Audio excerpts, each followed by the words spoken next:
Do you remember the moment you realized that the world had changed? Let me tell you a quick little story that has nothing and everything to do with the future of our world and how you fit into it. In 1917, the United States faced a huge problem.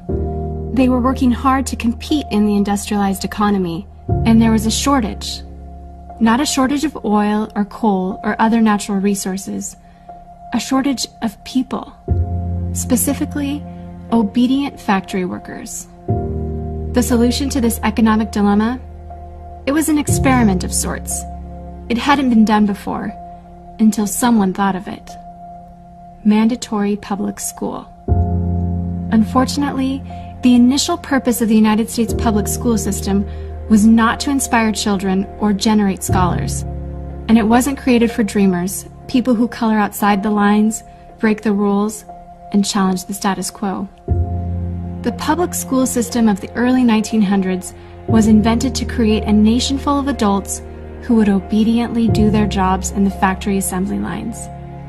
Teaching kids to sit in straight rows and scheduling the entire day with the ringing of bells wasn't by chance. Punishing those who didn't conform was purposeful. These were the skills they would need to join the labor force. Intentional or not, this early method of turning dreamers into workers was an investment in the nation's economic future. And it worked. This then led to several generations of productive, fully employed workers. But it isn't working anymore. Why? Our economy has changed. We don't live in an industrialized economy anymore. We live in a connected economy. Right now, there are more users on Facebook than there were people on the planet 200 years ago. Technology has made it possible for us to connect with people, ideas, and information from anywhere in the world instantaneously. And as a result, our economies have expanded from localized towns and communities to the entire world. We have globalized trade in nearly every way. In the past, the obedient, do-what-you're-told without question people were rewarded for working hard and putting their dreams aside in order to toe the line. They were given well-paying jobs that led to long-term careers. They were guaranteed pensions, benefits, and the promise that they would always be taken care of. And they were. But that promise is gone for most of us today. Even if you have a white-collar job, the majority of white-collar workers are still working in a factory. Instead of operating a sewing machine or welding a widget, they now push pencils, type on keyboards, or process paperwork. It's still factory work because the entire focus of the day is spent on increasing productivity, which leaves little room for creativity, spontaneity, or individuality. The educated, hard-working masses are still doing what they're told, but they're no longer getting what they deserve.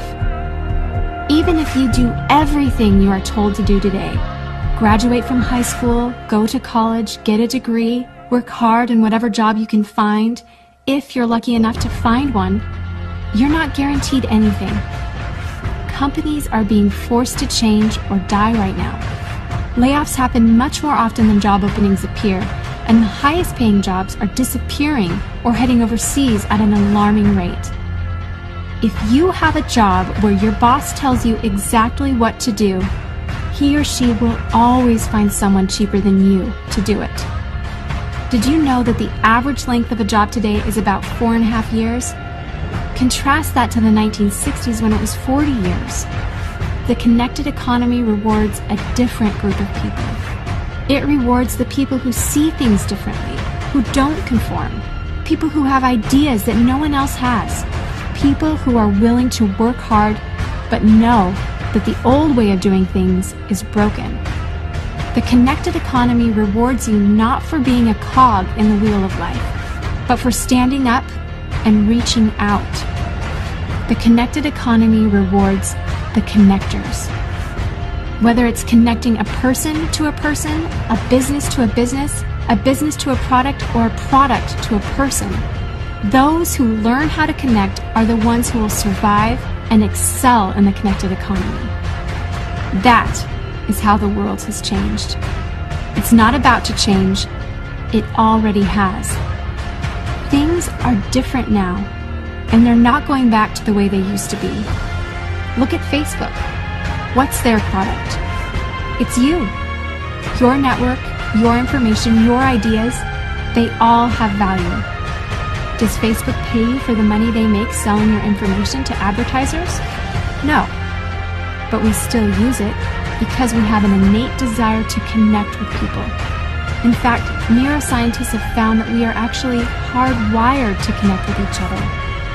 Some people know how to leverage this innate ability in today's economy, but most don't. And because they don't know how to do it, most of them are paralyzed with fear, resisting the shift, despite clear indications telling them it's time to change. In 1917, a group of people performed an experiment that forever changed the way that we earned a living. The world today is facing another huge problem. We're facing a shortage of our own. Not a shortage of factory workers or consumers. The world has enough of those. We have a shortage today of dreamers and connectors. And so, we're holding our own little experiment. And you happen to be the subject of it. This 8-minute presentation was specifically designed to seek out and find the connectors around us. Those who recognize that we are on the brink of the next economic revolution, who are ready to thrive in the connected economy, and who are searching for the best way to do it. The internet and technology are rapidly changing the way that we do everything today, including how we make a living. It's not too late to embrace the change and find a way to make yourself relevant and profitable in our brave new world. And that's why we've invited you here today. We've created something that rewards you for connecting. It pays you for bringing people together behind a cause, product, or idea. And we have systematized it and made it so that you can do it from anywhere, with anyone, at any time. If you are passionate about helping people, if you are passionate about changing lives, if you want to position yourself to be a capitalizing force within the connected revolution instead of just a bystander, let's start now. Do you remember the moment you realized that the world had changed? How about the moment you realized you could change with it?